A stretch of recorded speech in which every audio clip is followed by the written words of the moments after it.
Good morning guys! Kumusta ang ating mga araw for today? Ako dito lang sa bahay. Kasi tuwing Sabado, dito lang talaga ako sa bahay. Yung asawa ko, nagsamba na siya. Ako dito lang sa bahay.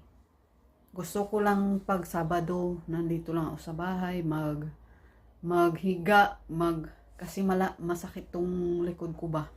Gusto ko siya ihiga, tapos magbasa ng Bible, tapos pagkatapos ng Sabat, mag-isip kung anong lutuin, ganon, maglinis-linis konti. Kita nyo naman ang pormahan ko. Nagkagidlay na si Inday. Anyways guys, mayroon akong sasaguting comment. Actually, nag-comment siya sa YouTube ko. Hindi naman ako big YouTuber or big content creator. Ano lang naman ako, yung nag-i-enjoy lang ako sa mga vlogs ko.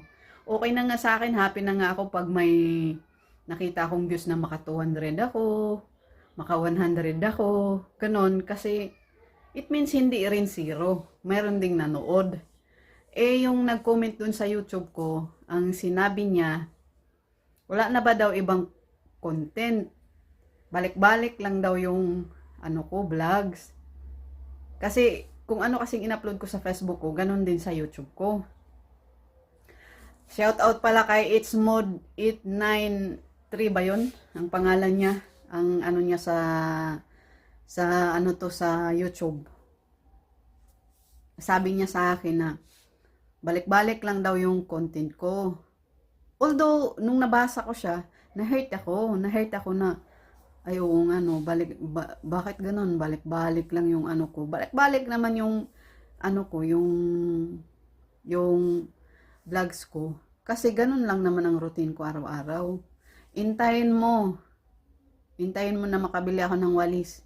Kasi mag-travel ako around the world. Sasakay ako ng walis.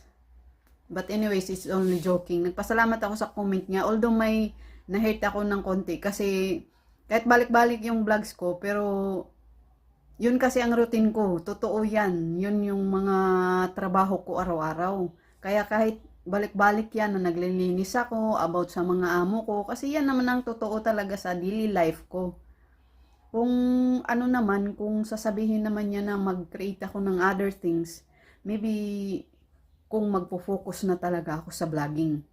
Ngayon kasi nag-i-enjoy lang ako. Basta masaya na ako pag may nanood ng vlogs ko, 100 to 200, masaya na ako dyan. Anyways guys, ano na ako magto 2 years na ako nagbablog, wala po akong income. But I never give up. Kasi dyan ako masaya, nakakawala ng stress, lalong-lalo na pag may mga comment, ganon. Na mayroon rin nag-aksaya ng panahon sa vlog ko, na manood sila. Kaya doon sa nag-comment na balik-balik lang yung vlog ko, thank you very much. Kasi at least, naano ko din sa sarili ko na kailangan ko palang i-improve. Kasi mayroon palang interesado na makapanood sa mga vlog ko araw-araw.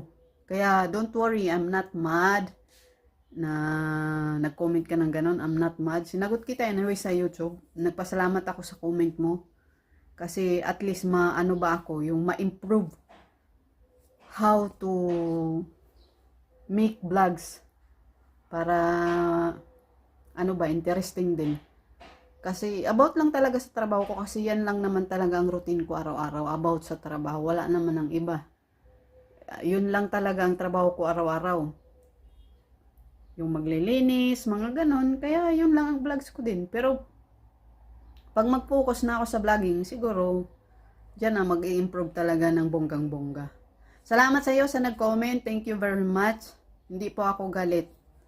Nagpasalamat ako, at least may improve ko pa yung sarili ko para mag-create ng mga engaging content. Ayan.